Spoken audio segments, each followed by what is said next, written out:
Bom, na primeira parte do nosso encontro, a nossa aula fica muito formal, assim, né? Muito sisudo. Nosso encontro aqui, do nosso papo, a gente examinou os principais pontos desse processo de internacionalização dos direitos humanos, quais que foram os contextos, os fatos históricos, econômicos, políticos, sociais que levaram à criação dessas instituições, como essas instituições são formadas, pensando em um sistema composto por órgãos e agências e normas jurídicas, e paramos antes do nosso intervalo para falar da fundação da ONU em 1945 e a Declaração Universal dos Direitos Humanos em 1948. Vimos que a Declaração Universal dos Direitos Humanos é o primeiro documento a reunir direitos de primeira e segunda geração em documento único, de forma indivisível, por considerá-los interdependentes. É daí que a gente extrai os 3 princípios do direito internacional dos direitos humanos, que são a universalidade, a indivisibilidade e a interdependência. Paramos para voltar a falar o que significa dizer que é uma declaração. A gente fala isso, declaração, a gente já viu ali nos tipos de normas de direitos humanos que declarações e regras são consideradas soft law, são apenas recomendações e que os países não estariam juridicamente obrigados, ou seja, não tem instrumentos de denúncia para dizer que aquela norma não está sendo cumprida, diferentemente do que vai acontecer com os pactos. É por isso que já desde aqui, aqueles ânimos acirrados, final da Segunda Guerra Mundial, não, gente, declaração, a gente só quer fazer a paz, beleza. Não, paz tudo bem, mas eu não tenho que seguir mesmo, né? Assim, o que está aí, certinho.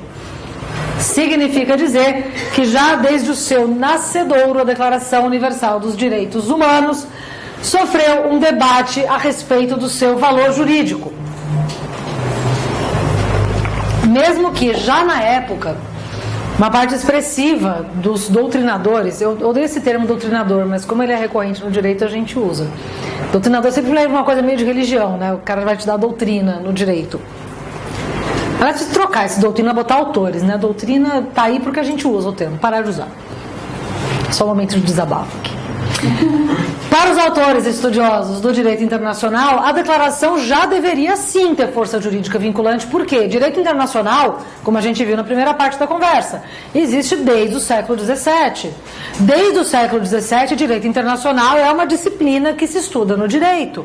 Desde o século XVII, você tem autores, filósofos, cientistas políticos dizendo que tratados internacionais, assim como o costume internacional, são sim fonte de direito, sem novidades. A única novidade aqui é que era uma norma que falava de direitos humanos e que tinha pessoas como outra parte dessa relação. Então, sem susto. É norma de direito, sim, portanto, você está obrigado. Mas os países disseram, mas sabe o que é? Que eu tô aqui olhando assim o pacto, e aí eu tenho umas coisas aqui no meu país que eu não faço bem desse jeito, essa coisa de já de cara relativizar a soberania, não sei se eu queria. Então a gente vai ter um movimento favorável a um pacto único dizendo, mano, na boa, cara, acabamos a guerra, estamos fazendo organismo internacional para ter paz, para dar direito para as pessoas, vocês vão dizer, você quer uma parte e não quer a outra, é um pacto só. Os direitos são indivisíveis, são interdependentes, são universais. Se eu não adoto a convenção inteira, se eu vou dizer que eu não sou obrigado, para que eu estou adotando a porcaria da convenção? Não é mesmo? Eu fico imaginando o clima do debate na ONU nesse momento. Aí tinha uma outra parte, porque vamos nos lembrar que no andar da história, depois da Segunda Guerra Mundial, o contexto que se segue é o da Guerra Fria. E aí, na Guerra Fria, a gente tem a intensa polarização político-econômica entre o bloco soviético, alinhado aos países, dos países alinhados à União Soviética, e o bloco capitalista dos países alinhados aos Estados Unidos. O que isso tem a ver com direitos humanos? Tudo. Absolutamente tudo. O conceito de direitos humanos para esses dois blocos vai ser diverso. Por isso eu reforcei tanto que a Declaração Universal adota os direitos de primeira e segunda geração como indivisíveis, porque olha a treta que deu 5 minutos depois. Outra parte dos países, das instituições políticas e de autores diziam, não dá para você obrigar todo mundo a adotar todos os direitos e obrigar países que não adotam os direitos de primeira geração como direitos humanos a fazê-los, nem os que não adotam os de segunda geração a fazê-los. Isso porque essa divisão dos dois pactos disputava duas visões a respeito do que seriam direitos humanos. E aí, talvez vocês já tenham visto isso em filmes ou livros ou outras produções a respeito da Guerra Fria, de quem que detinha o verdadeiro conceito do que era um país justo e bom para todos. Meu filme favorito sobre a Guerra Fria é o Rocky 4. Não sei se vocês assistiram o Rocky 4, porque o Rocky 4 é bem anos 80. Mas o Rocky 4, a história é a seguinte. Alguém assistiu? Douglas assistiu? Ó, tem no Netflix também, viu, gente? O Rocky 4 também é cultura. Rocky Balboa todo mundo conhece, né, do Stallone? O Rocky 1, pelo menos, lutador de boxe. Então, no Rocky 4, que é de 1984, então você tá no fim da Guerra Fria, ela vai acabar dali a 5 anos. Vai para os Estados Unidos o Drago, que é o lutador soviético, para desafiar o Rocky Balboa, para falar, cara, a União Soviética é muito melhor. A gente produz atletas incríveis, a gente tem um país incrível e a gente é maravilhoso, sensacional. O Rocky Balboa vai lá para representar todo o espírito norte-americano. Eu não vou contar mais a história do filme, porque a história é mó legal, mas esse aspecto de como um filme pipoca bem cinema, vai retratar o que se pensa. Vamos pensar que é um filme norte-americano, é um filme Hollywood. Então a gente está vendo uma visão de Hollywood sobre o que é ser um atleta na União Soviética. Não estamos falando de Rússia aqui, a União Soviética. O que significa ser um atleta nos Estados Unidos. Assistam e depois voltem a esse tema dos pactos dos direitos civis e políticos e dos econômicos, sociais e culturais. Por que outros agentes políticos defendiam que tinha que ter dois pactos a partir dessas duas visões socioeconômicas? Os países de visão capitalista, alinhados aos Estados Unidos, portanto, vão dizer, olha, direitos humanos, humanos mesmo, assim, para valer, que é certo, que é dever do Estado, são os de primeira geração. Afinal de contas, os Estados Unidos gostam de se identificar como a terra da liberdade. Então, sendo o país da liberdade, dos valores da liberdade, direitos humanos são aqueles relativos às liberdades civis e às liberdades políticas. Direitos civis, direitos humanos, é tudo aquilo que o Estado não interfere na sua vida. Opa, não intervenção do Estado, estamos falando de liberalismo em todos os seus aspectos. Então, a gente está falando de uma visão político-econômica que vai afirmar que eu só posso obrigar os países a adotarem os direitos humanos de primeira geração, e esses são os verdadeiros direitos humanos, porque esses têm aplicação imediata se você for um país democrático, como os Estados Unidos, por exemplo. Aqui a gente é terra da liberdade. A gente nasce sob a égide dos direitos civis e políticos com a Declaração dos Direitos de Virgínia em 1776. A gente está aqui muito antes da ONU, falando que a gente é república, falando que a gente tem direito a voto, que tem liberdade, que tem igualdade. Verdade que levou aí 100 anos para abolir a escravidão, né? Ali da Declaração dos Direitos de Virgínia, foi ali quase 90 anos para abolir a escravidão, mas tudo bem. A gente não vai falar dessa parte. A gente não vai contar também que nesse momento, na Terra da Liberdade, a gente tinha uma coisinha chamada segregação racial. Já ouviram falar das leis Jim Crow? Já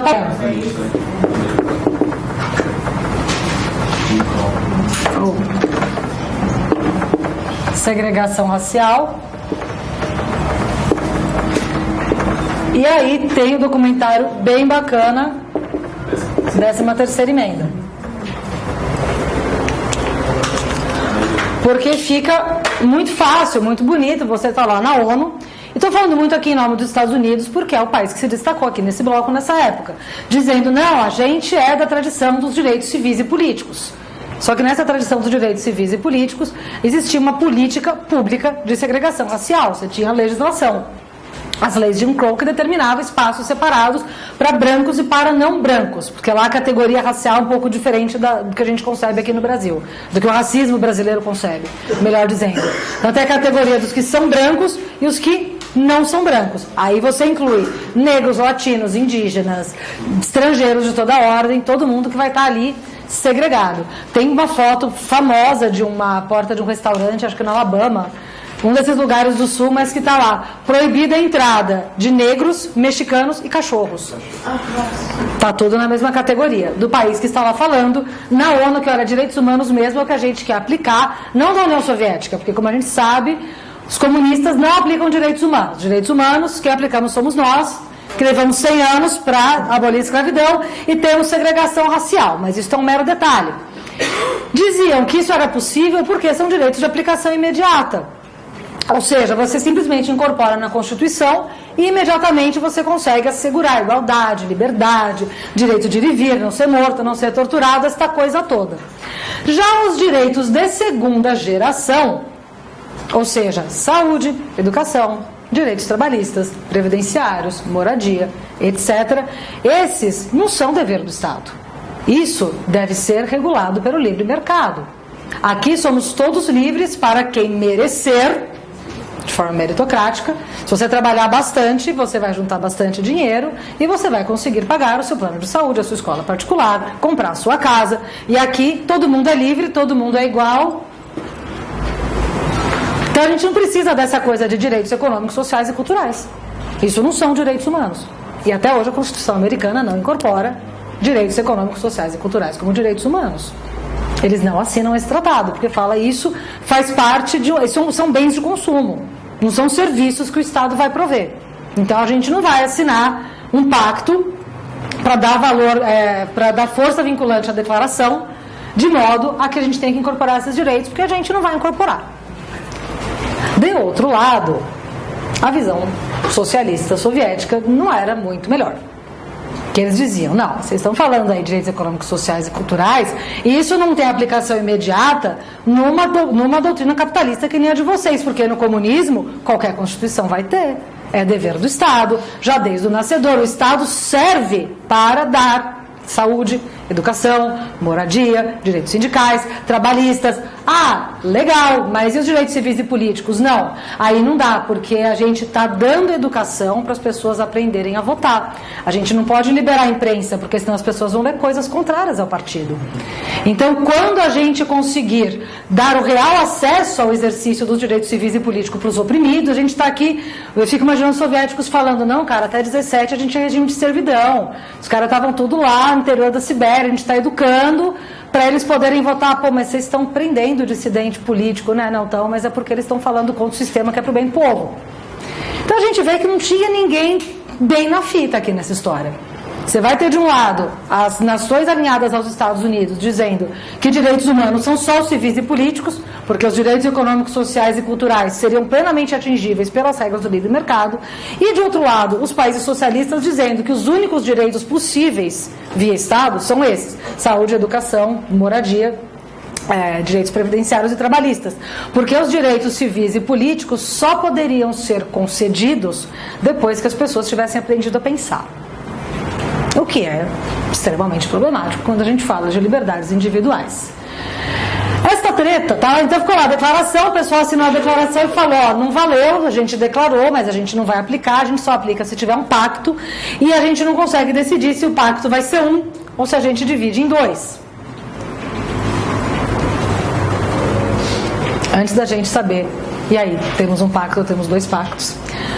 Ainda assim, somente em 1993, e a gente já volta para os pactos para ver quanto tempo levou para decidir essa questão, é que se vai novamente reforçar em uma outra declaração. Opa, declaração a gente já sabe que não tem força vinculante.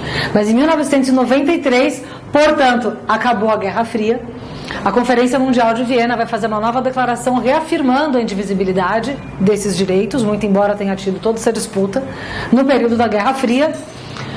E levando ainda em consideração outros conflitos que surgiram nesse período, como, por exemplo, aqueles decorrentes de conflitos étnicos, como na ex-Iugoslávia. A ex-Iugoslávia entrou na moda recentemente, agora na Copa, né? Teve Copa esse ano, gente, parece que foi outra encarnação, né? Já rolou tanta coisa depois que a Copa parece que já é de 4 anos atrás. Mas por que a ex-Iugoslávia entrou na moda na Copa? Alguém lembra? Quem jogou a final? Croácia. Croácia, que fazia parte da ex-Iugoslávia. Croácia, Sérvia, Montenegro, Macedônia e me fugiu o 5º país, daqui a pouco eu lembro. Sérvia eu falei. Bósnia e Herzegovina. Então fugindo, cara, não tá fazendo download de umas palavras meio fundamental aqui, tá tenso o negócio. Mas a gente está vivendo esse contexto aqui, auge da guerra da ex-Iugoslávia, genocídio de Ruanda, Então a gente vai ter uma série de conflitos e particularidades que vão surgir nesse contexto, que vão passar a ser incorporados também nessa declaração. Então, além desses direitos que já estavam na Declaração de 1948, outros direitos como direito às diferenças culturais, autodeterminação dos povos sendo revista, direito à paz, direito ao meio ambiente sadio, entre outros, passam a ser incorporados aqui também. Aqui é que se começa a discutir a questão dos países não ocidentais que ingressam posteriormente na ONU. A gente vê que ali em 1948 você tem 48 países entrando. E o resto do mundo? Onde estava? Tudo colônia. Esses países vão ingressando paulatinamente nos anos 60 e 70, conforme eles vão tendo suas declarações de independência, ou o inverso, processo um pouco parecido com o que está acontecendo com a Palestina hoje. Você tem países que a ONU vai reconhecer, eles vão começar a assinar tratados e só depois vão ter a sua independência reconhecida. Então imagina o peso disso. Um país africano dizer, continuo sendo colônia de Portugal, continuo sendo colônia da França ou da Inglaterra, mas a ONU já disse que eu sou um Estado. Vocês vão continuar mantendo como colônia por aqui? A questão é que todos esses países vão entrando e vão simplesmente aderindo aos valores da Declaração de 1948, mas eles não puderam debater quando a ONU foi fundada. E aqui a gente começa a ter um questionamento sobre quais são os valores culturais que estão contidos na declaração. Aqui surge a crítica de que a declaração de 48 é extremamente etnocêntrica da população ocidental. Etnocentrismo é o termo que designa você observar um ambiente, observar um determinado sistema de valores a partir do seu próprio referencial cultural. Então, aqui se começa a criticar a ideia de que um monte de convenções que a gente já vai examinar foram todas produzidas, os países foram aderindo sem que eles de fato tivessem um poder de barganha, um poder de discussão, e o quanto, por muitas vezes, os tratados internacionais de direitos humanos são uma forma de imperialismo cultural. Você lembra todas aquelas consequências que implica você adotar um tratado internacional de direitos humanos. Você está se comprometendo a mudar a sua legislação, mudar suas políticas públicas, seu judiciário vai ter que agir de uma forma diferente. E uma coisa é você relativizar a sua soberania quando você é Inglaterra e você venceu a guerra. E você está ali falando, não, a gente quer a paz mundial, chega de bombardeio, etc. Outra coisa é você ser a Nigéria. Outra coisa é ser a Argélia depois da guerra com a França. O quanto de poder de barganha esses países tiveram, mas levou todo esse tempo aqui para ser discutido. A Declaração de Viena procurou favorecer esse discurso político multilateral, levar em consideração essas vozes vindas de culturas não europeias, para que se passasse a ter o reconhecimento dessas particularidades culturais. Isso vai começar a impactar em tratados que vêm daqui para frente. Tudo bem até aqui? Nesse contexto? Mas bem, e o que deu aquela treta lá na Guerra Fria? Porque a gente fez aí esse panorama para entender como que a declaração foi sendo vista ao longo das décadas. Venceu a versão dos 2 pactos, que levou mais de 10 anos. Quase 10 anos, 48 para 66. Só em 1966 são colocados para assinatura o Pacto dos Direitos Civis e Políticos. Aqui eu estou abreviando, pessoal. Declaração Universal dos Direitos Humanos, Pacto dos Direitos Civis e Políticos, Pacto dos Direitos Econômicos, Sociais e Culturais. Só se consegue colocar esses tratados de forma separada para que os países assinassem da forma como preferissem. A União Soviética chega a assinar o Pacto dos Direitos Civis e Políticos em 1973. Então o pacto é colocado para assinatura em 66, só em 73 a União Soviética assina, ao passo em que os Estados Unidos assinam o Pacto dos Direitos Civis e Políticos, acho que em 72 também, leva um baita tempo, e dos direitos econômicos, sociais e culturais, nada. Até agora, absolutamente nada. Orei antes de sair de casa, falei, será? Vai que assinou e eu não vi, fiquei vendo coisa de eleição, não vi Estados Unidos assinou. Não assinou, gente. Até às 18h15 do dia de hoje, dia 24, né? De 24 de setembro, não temos assinatura. Com isso, a gente chega à formação normativa do sistema ONU. Esses 2 pactos que decorrem da falta de reconhecimento de força jurídica vinculante da declaração nascem nesse contexto político, no meio dessa disputa, e vão ser chamados de Sistema Geral de Proteção. Então, o Sistema Geral de Proteção é o termo que designa o conjunto de normas jurídicas da ONU que vão falar desses direitos gerais de primeira e de segunda geração e que são chamados de gerais porque eles não especificam sujeitos. Toda e qualquer pessoa tem direito a ter esses direitos, tanto os direitos civis e políticos de primeira geração, quanto os econômicos, sociais e culturais de segunda geração. O conjunto composto pela Declaração e os dois pactos é chamada de Carta Internacional de Direitos, ou International Bill of Rights, dependendo do livro que vocês forem examinar, para vocês saberem que a gente está falando do mesmo documento aqui.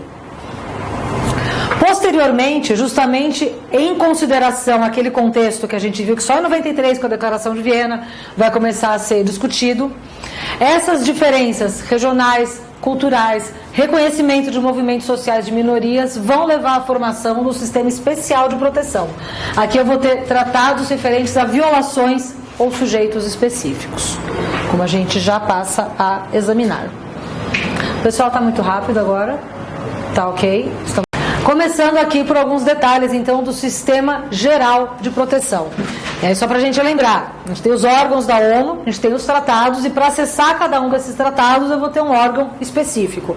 Com exceção do Pacto dos Direitos Econômicos, Sociais e Culturais, que é para aquele órgão geral da ONU, Conselho Social e Econômico, não foi criado um conselho específico para lá.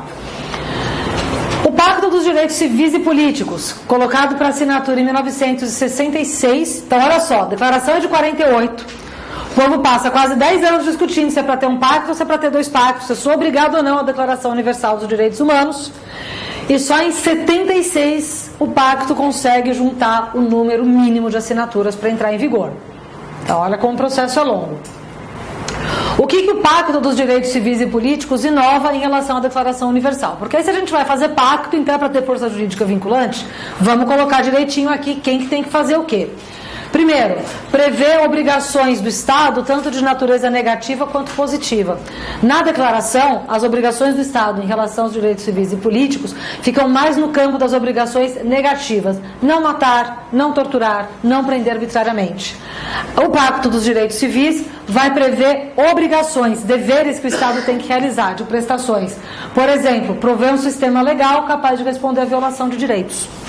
Então não adianta eu ter uma Constituição linda, dizendo, você não pode torturar, você não pode prender salvo por ordem judicial, você tem direito a habeas corpus e você não tem um sistema de justiça e uma legislação que responda para isso. De cara, o Brasil já sai na desvantagem com aquele nosso Código de Processo Penal de 41, não é? Nosso Código de Processo Penal de 41, para a gente adaptar com as modificações da Constituição de 88, que é a primeira Constituição que a gente tem que vai incorporar esses valores aqui, ainda estamos pastando. Esse problema da presunção de inocência que a gente está vendo hoje, que estão chamando de execução em segunda instância, que na verdade é dizer não vamos usar presunção de inocência, é isso. A gente vai sim prender sem terminar o processo, é isso. É uma disputa antiga, que tem grandes raízes na questão do nosso Código de Processo Penal, ser anterior à Constituição. E olha que ele foi modificado. A gente passou aí por mudanças. Mas faz parte dessa obrigação positiva.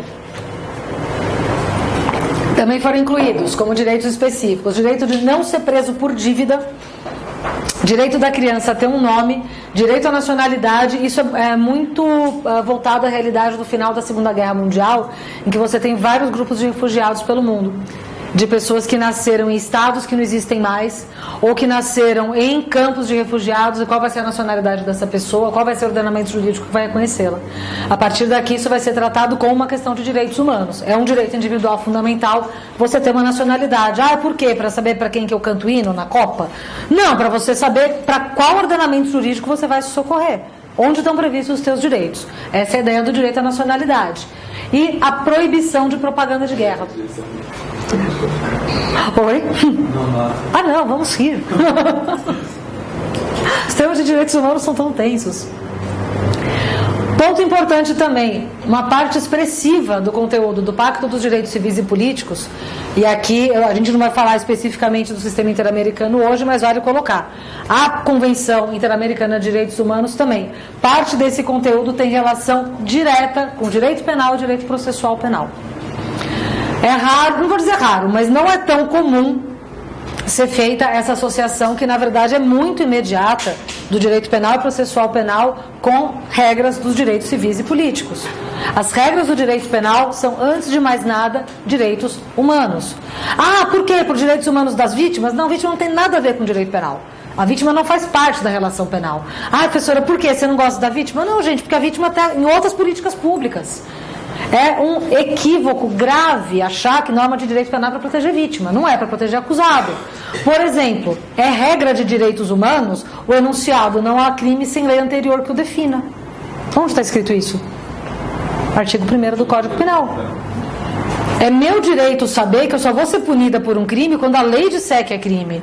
Tem que estar escrito e tem que ser uma lei feita por representantes do Poder Legislativo. É meu direito. É direito de qualquer cidadão. Agora, tudo que não for crime, eu não posso ser punido por isso.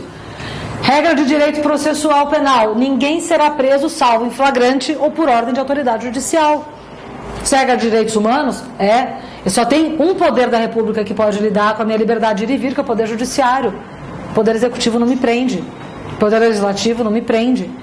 Existe um poder, justamente porque tem a ver com reconhecimento de crime ou não, só tem um poder que pode me prender. Isso para nós aqui no Brasil é novidade, é só desde 88, tá, gente? A Constituição de 67 falava: ninguém será preso salvo em flagrante ou por ordem de autoridade competente. Quem que é a autoridade competente? Aquele a quem você delegar competência para tanto. Aí vale tudo: delegado, inspetor de quarteirão, investigador do DOPS, vale para geral. A gente tinha uma série de prisões na ditadura militar feita por agentes do Poder Executivo, fora de norma de direitos humanos. Direito penal e processo penal são, antes de mais nada, normas de direitos humanos. Peguem esses trechos desses tratados e vocês vão ver que a gente tem ali todas as garantias processuais da Constituição Federal e os princípios de direito penal. E retroatividade da lei penal. Tudo isso daí é regra de direito penal. Saber a quantidade de pena. Para nem entrar na proibição de pena de morte, tortura e tratamento cruel degradante. O pacto admite derrogação temporária de direitos na decretação do estado de emergência. Então, alguns direitos podem ser restringidos em situações extremas que as constituições dos países podem definir, porém, tem direitos que não podem ser derrogados nem em situação de emergência. Direito à vida, proibição da tortura e proibição da escravidão, entre alguns outros. Os artigos estão aqui enunciados para quem quiser examinar depois. O órgão que vai cuidar das denúncias de violação a esse pacto é o Comitê de Direitos Humanos, que é adotado por protocolo facultativo. Então ele não está no pacto. Então você vai ter países que assinam o pacto e não assinam o protocolo, e outros que assinam os dois. O Brasil só veio assinar o Pacto dos Direitos Civis e Políticos, salvo engano, em 91, gente. A gente começa a assinar os pactos de direitos humanos, tanto da ONU quanto da OEA, depois da ditadura militar. Dos direitos civis e políticos eu vou confirmar, fica gravado aqui meu comprometimento. Mas, salvo engano, é em 2001, e o protocolo facultativo acho que é 2009, é bastante tempo depois de aceitar a competência do comitê. Então a gente ainda engatinha muito na incorporação dessas normas aqui.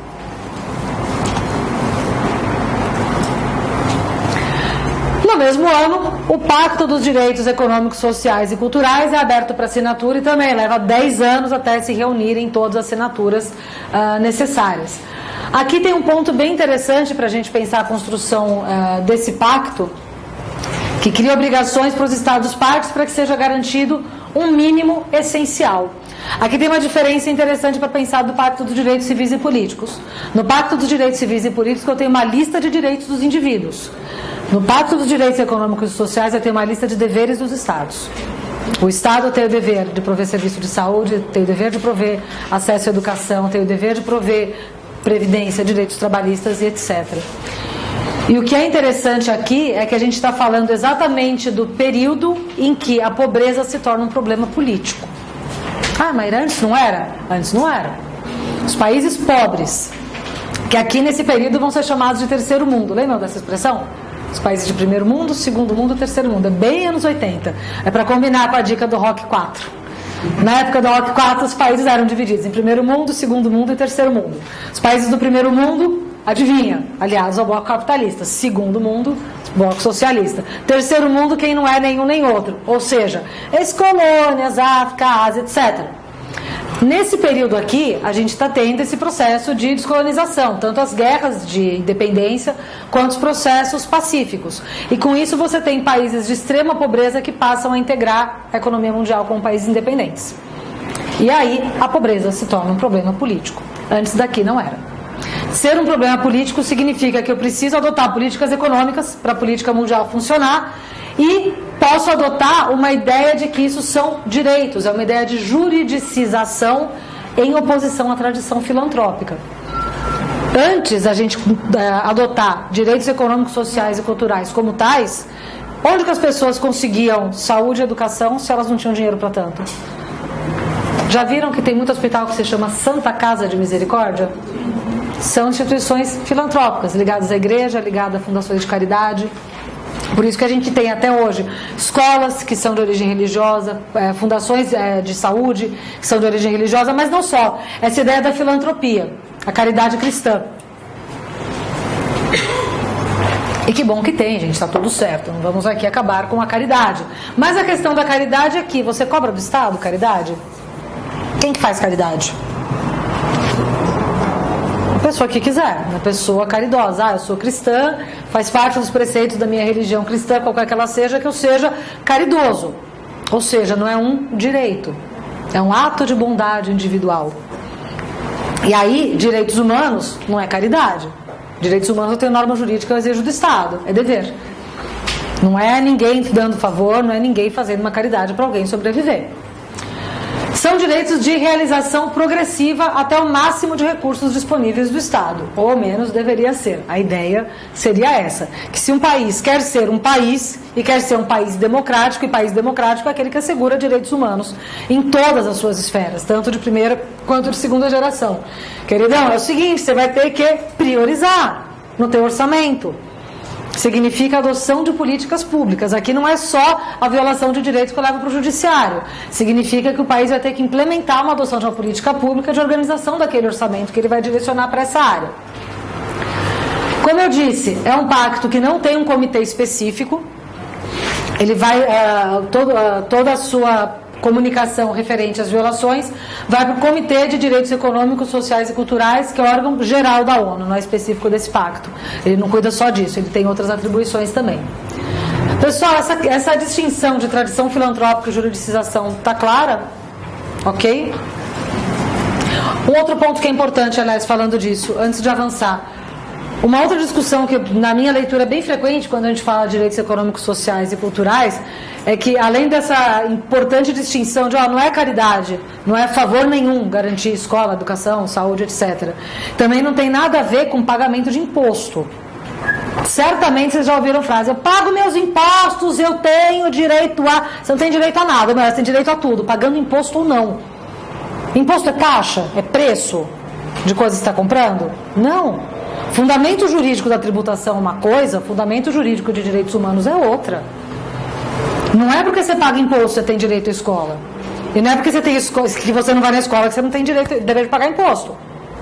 O Estado vai me tributar a partir de uma política tributária que não tem nada a ver com eu estar usando o serviço ou não. Não tem a ver com isso. Então as pessoas dizerem: tenho direito à segurança porque eu pago meus impostos. Não, queridos, tem direito à segurança que você é uma pessoa. Sabe por conta de quê? Dos direitos humanos. Direito à segurança individual é um dos direitos humanos. Não é que você pagou o seu imposto. E quem não paga imposto também tem esse direito. São duas relações jurídicas distintas que não se confundem. Tudo bem? Este foi, então, em linhas bem gerais, o nosso sistema geral de proteção. A gente não está especificando sujeitos nem especificando vulnerabilidades. A gente está falando de direitos que vão consistir em o Estado não tolher a liberdade do indivíduo e o Estado ter prestações para assegurar outros direitos. Porém, a partir dos anos 60... Embora a gente tenha a Convenção do Genocídio um pouquinho antes, mas isso é bem marcado a partir dos anos 60, começa a se construir o sistema especial de proteção pelo reconhecimento de vulnerabilidades concretas e específicas. Isso tem muito a ver com toda a mobilização de movimentos sociais de minorias que a gente vê nesse período. Em especial, o movimento negro nos Estados Unidos e o movimento feminista. os movimentos feministas, na verdade, que a gente vai ter de várias vertentes. Não são os únicos, mas foram muito marcados em termos de mobilização política para dizer, olha, o fato da gente ter um pacto dos direitos civis e políticos e outro dos direitos econômicos, sociais e culturais não está levando em consideração que a vida de uma mulher num país africano é diferente da vida de uma mulher na Inglaterra. Não está levando em consideração que um negro nos Estados Unidos tem uma vida diferente de um branco na França. Não adianta você ter esse pacto geral sem observar essas diferenças. Você está dando uma igualdade formal sem assegurar uma igualdade material. Tratar igualmente os iguais e desigualmente os desiguais na medida das suas desigualdades. A partir daqui, então, é que se começa a demandar a existência de pactos para tratar desses assuntos ou sujeitos específicos. Qual que vai ser o formatão geral desses pactos que vão tratar dessas questões? Primeiro, vão descrever ou uma vulnerabilidade ou um sujeito específico, um grupo social que seja especialmente vulnerável. Vão enumerar direitos específicos desses indivíduos e deveres dos Estados para que esses direitos sejam garantidos e mecanismos de monitoramento. Aqueles mecanismos todos que a gente viu no início, relatórios estatais, investigação em loco, denúncias individuais, etc. Eu não trouxe aqui todos os pactos, porque são vários desses pactos. Eu trouxe aqueles que têm pontos que me parecem mais importantes para a gente discutir aqui e que facilitam nessa compreensão da diferença do sistema especial para o sistema geral. Principalmente porque, pessoal, sempre que se fala numa proteção específica de direitos humanos de grupos que tenham características específicas, não raro surge uma resistência no sentido de dizer, mas esses grupos estão querendo privilégios, e o outro grupo que é diferente desse, não tem esses direitos? Tem, está lá no Pacto Geral, está tudo certo. Ninguém está tirando direito à vida de um grupo X para dar o direito à vida para o grupo Y. Ninguém está tirando o direito a voto do grupo X para dar para o grupo Y. O que você está reconhecendo é que grupos vulneráveis vão ter mais direitos violados, e violados de uma forma específica em relação a outros. O que não quer dizer que esses outros hegemônicos não sejam titulares de direitos. São, também. A primeira convenção que vai tratar de um tema específico é a Convenção para Prevenção e Repressão do Crime de Genocídio. Vamos lembrar que aqui a gente está saindo do contexto da Segunda Guerra Mundial, que está se descobrindo o genocídio perpetrado pelos nazistas, a questão dos campos de concentração, e o genocídio passa a ser enunciado com esse nome, passa a ser colocado como um crime, aqui entre 1948, quando se discute, e 1951, quando ela entra em vigor. É a primeira, salvo engano, a primeira convenção especial que o Brasil adota, porque já em 56 a gente tem a lei do crime de genocídio aqui no Brasil. O genocídio, muito embora a gente associe por vezes a matar um monte de gente, nem sempre um genocídio é matar um monte de gente. Muitas vezes é. Tem grupos grandes de população que sofrem genocídios. Mas a ideia do genocídio está associada, como está descrito aqui no conceito de atos genocidas no artigo 2º dessa convenção, cometidos com a intenção de destruir no todo ou em parte um grupo nacional, étnico, racial ou religioso. E aí você tem várias condutas que podem caracterizar: assassinato de membros do grupo, dano grave à integridade física, submissão intencional a condições de existência que lhe ocasionem destruição física total ou parcial, e medidas destinadas a impedir nascimentos no seio do grupo. Transferência forçada de menores de um grupo para outro grupo. Tudo isso são atos de genocídio. Aqui no Brasil a gente tem processos por crime de genocídio. O crime foi tipificado depois do Brasil assinar essa convenção, em relação a algumas populações indígenas. Mesmo com o assassinato, entre aspas, de apenas 7 índios, 10 índios. Gente, pelo amor de Deus, uma pessoa que fosse já é muito, né? Mas é só quando a gente tem por base de comparação 11 milhões de pessoas. Na verdade, a ideia é inversa, é dizer, olha, genocídio você não precisa matar 11 milhões para já ser considerado genocídio, se a sua intenção ou dolo específico, como a gente diria no direito penal, for esse. E a gente tem outros casos no direito internacional. O próprio caso da ex-Iugoslávia, que a gente estava mencionando aqui, que você teve uma série de crimes de guerra, de tentativas de destruição do povo sérvio, de destruir os bósnios e os croatas, e ali tem um caso que eu considero talvez um dos mais graves de violação de direitos humanos, que eram os campos de concentração de estupro para engravidar as mulheres, como medida de limpeza étnica. Então as mulheres eram colocadas lá e forçadas a manter relação sexual com soldados sérvios e ficavam presas lá por 2 ou 3 anos até terem um filho sérvio. Então, embora não tenha sido assassinato em massa, é uma situação que caracteriza o crime de genocídio. E houve tribunais internacionais para julgar esses crimes depois. Antes da criação do Tribunal Penal Internacional, teve os tribunais da antiga Iugoslávia, e vocês encontram os julgamentos desses atos por lá. E tem todo um problema de crianças que foram abandonadas, porque depois que a guerra acabou, essas mulheres não queriam esses filhos. Então, as consequências desse ato de genocídio, e é um exemplo que ele é bastante chocante, acho que é um caso, talvez os mais terríveis que a gente tem depois da Segunda Guerra Mundial, mas que não é um ato de assassinato de um grupo enorme de pessoas, e acho que ele fica bem caracterizado aqui. Mas a gente verifica que está sendo tratada aqui uma vulnerabilidade específica. Então quem não entra num grupo que está sob o alvo de um genocídio não está sujeito a essa convenção? Não precisa dessa proteção específica, não precisa. Agora, um grupo social que esteja submetido a essa condição, sim, por isso a gente vai ter especificação. Assim, o artigo 6º dessa convenção já previa lá em 51 que devesse existir uma corte penal internacional para julgar o crime de genocídio. Porque aqui já existia discussão no Tribunal de Nuremberg de você não ter um tribunal anterior ao crime que estava sendo julgado. O Tribunal de Nuremberg foi um tribunal de exceção. E a gente teve vários tribunais de exceção depois. O próprio tribunal da ex-Iugoslávia, que julgou esses crimes, foi considerado um tribunal de exceção.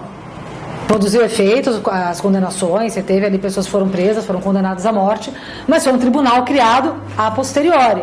Mesmo o caso em Ruanda, que a gente teve o genocídio em 1994, o caso do Camboja, teve várias situações que levou muito tempo até essa Corte Penal Internacional existir, que é o TPI, somente em 2002. Para a gente ver como ainda estamos engatinhando neste longo processo. Também, dos anos 50, a Convenção relativa ao Estatuto dos Refugiados. Tem a ver com o mesmo contexto internacional. Mas só para a gente ter a noção de que a condição de refugiado internacional é uma categoria reconhecida como mais vulnerável pelo direito internacional dos direitos humanos já desde aqui. Não é uma novidade. O que a gente está vivendo é uma crise de refugiados que só se equipara em termos numéricos e de impacto ao que se viveu aqui. Mas a condição jurídica, ela já existia, não é novidade de agora, esse reconhecimento. Sendo aberta para assinatura em 66 e reunindo o número mínimo de assinaturas em 69, a gente tem a Convenção para a Eliminação de todas as formas de discriminação racial. Ela teve uma influência do antissemitismo da Segunda Guerra Mundial, porque toda a questão do nazismo ela tinha um fundamento, entre aspas, científico, apresentado como científico, no racismo científico. Vão ser produzidos vários documentos aqui no campo da ONU e da Unesco por antropólogos, como é o caso do Lévi-Strauss.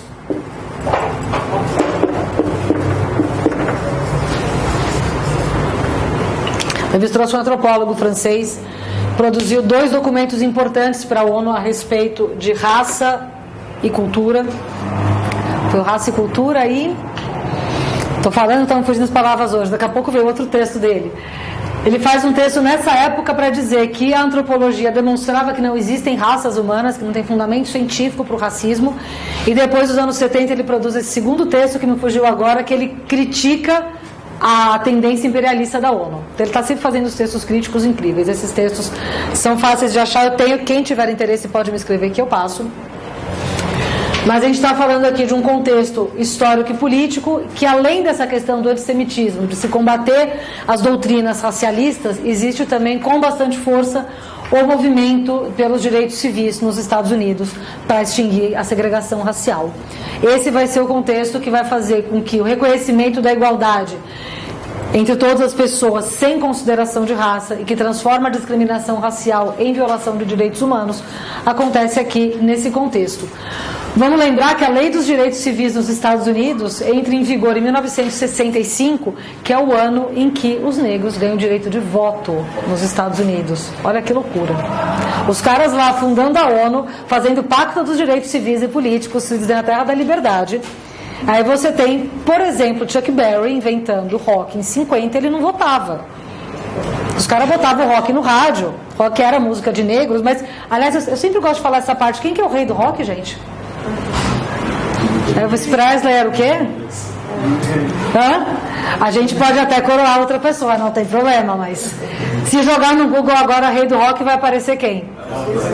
Elvis Presley. Apropriação cultural. A apropriação cultural, porque se tinha aqui um abre aspas para a citação de música, porque não é minha, mas se tinha o som de preto de favelado, era rock.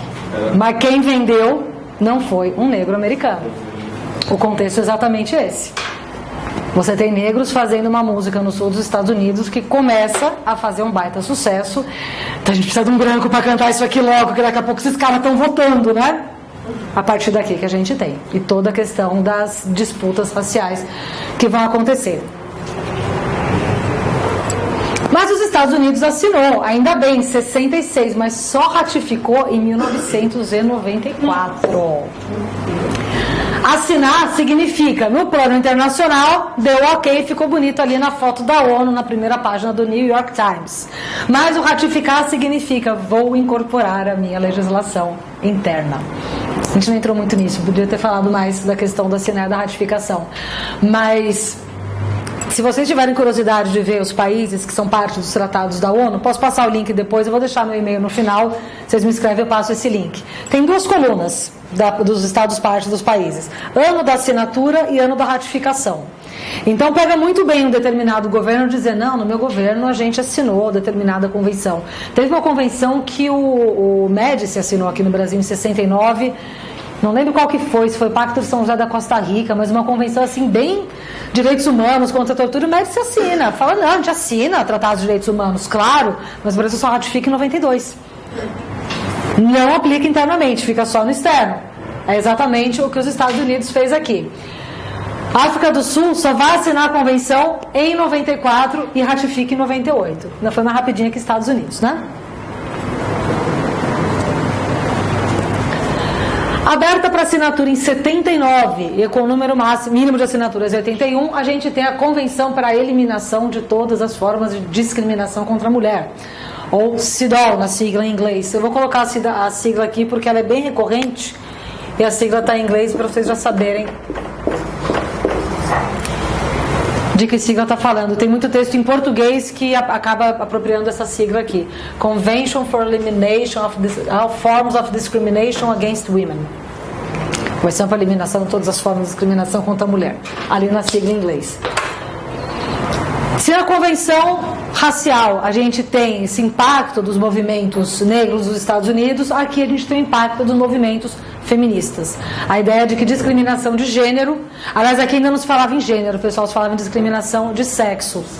Sexo masculino e feminino é uma baita treta entre as feministas norte-americanas até hoje. Se você deve ter uma convenção que contemple a diferença de gênero ou se tem que ser de sexo. E tem uma briga muito grande ali com o feminismo sobre incluir ou não o direito das mulheres transexuais. Como foi com as mulheres pretas também, né? Sim, sim. As brancas votam antes dos homens pretos. Exato, as mulheres brancas votam antes que os homens negros, sim.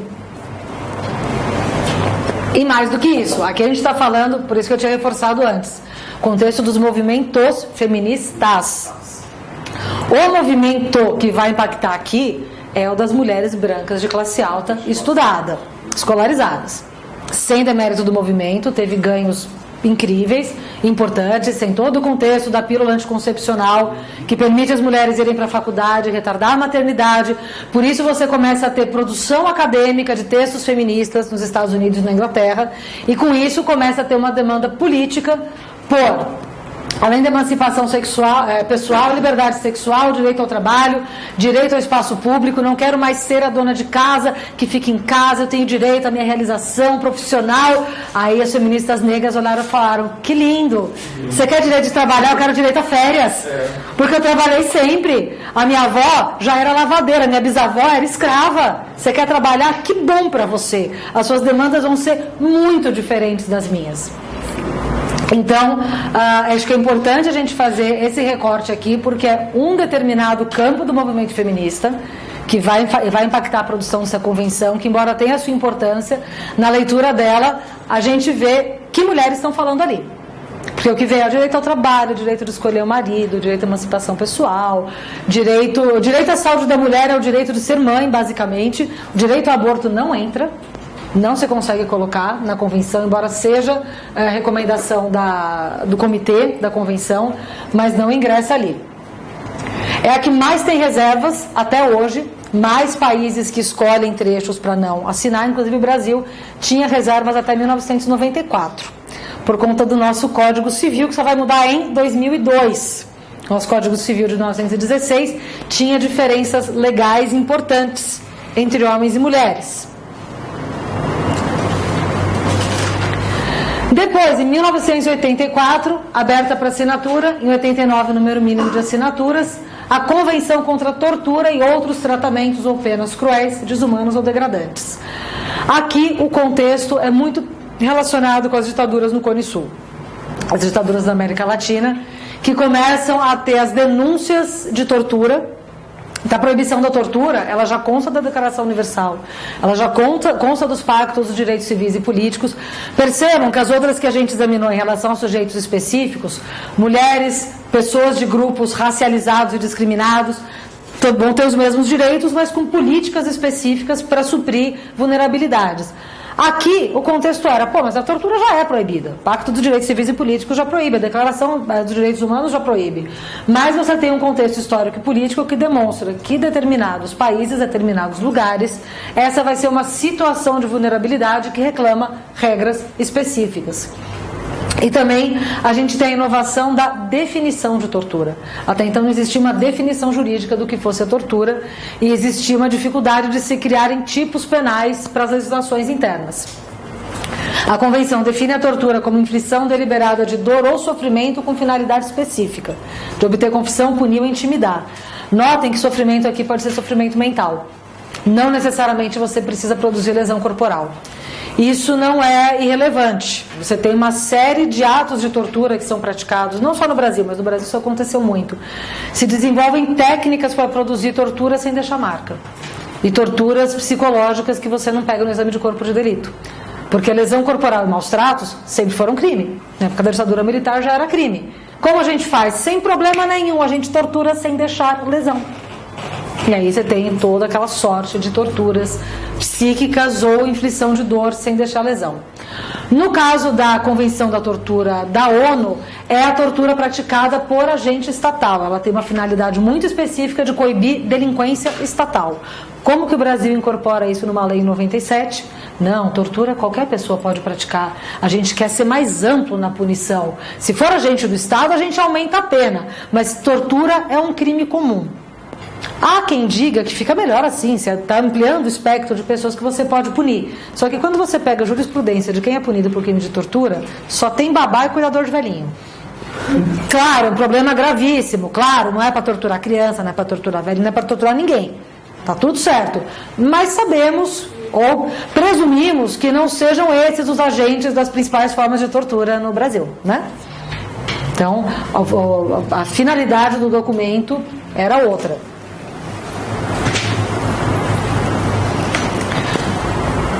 Temos de importante aqui na Convenção também a jurisdição compulsória universal.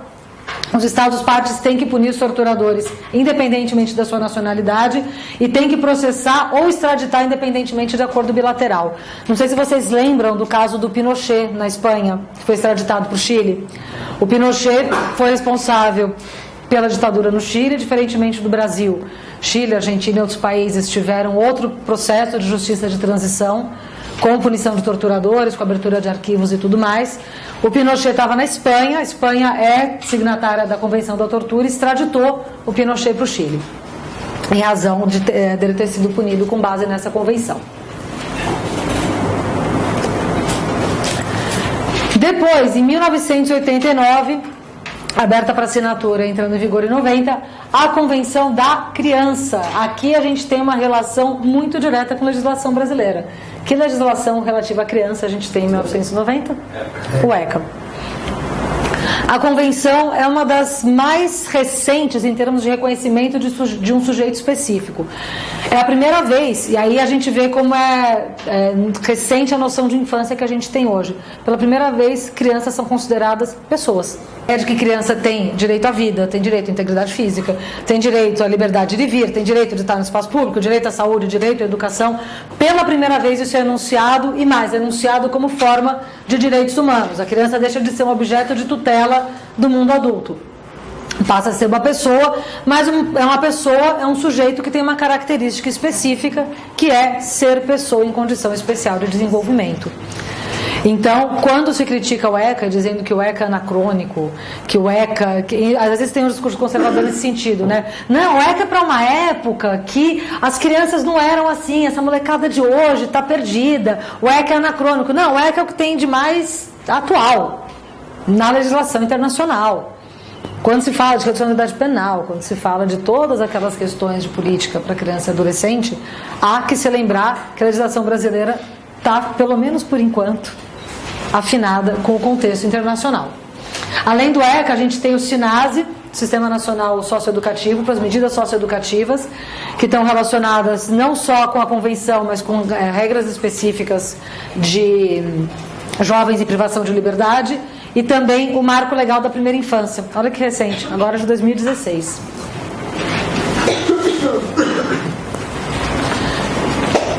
Aberta para assinatura em 1990, entrando em vigor somente em 2003, Convenção Internacional sobre a Proteção dos Direitos de Todos os Trabalhadores Imigrantes e dos membros das suas famílias.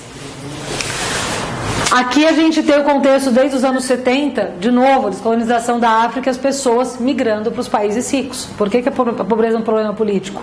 Além da economia internacional, você vai ter fluxos migratórios em decorrência dessa pobreza. A gente ainda vive isso. É a convenção que vai dar o conceito de trabalhador migrante, e isso daqui, aí especificamente para provas que vocês vão fazer, gente. O Brasil não assina esta convenção. Muito embora a gente tenha a nova lei de imigração em 2017, para tentar ficar um pouquinho melhor na fita, mas é uma convenção que o Brasil não assina.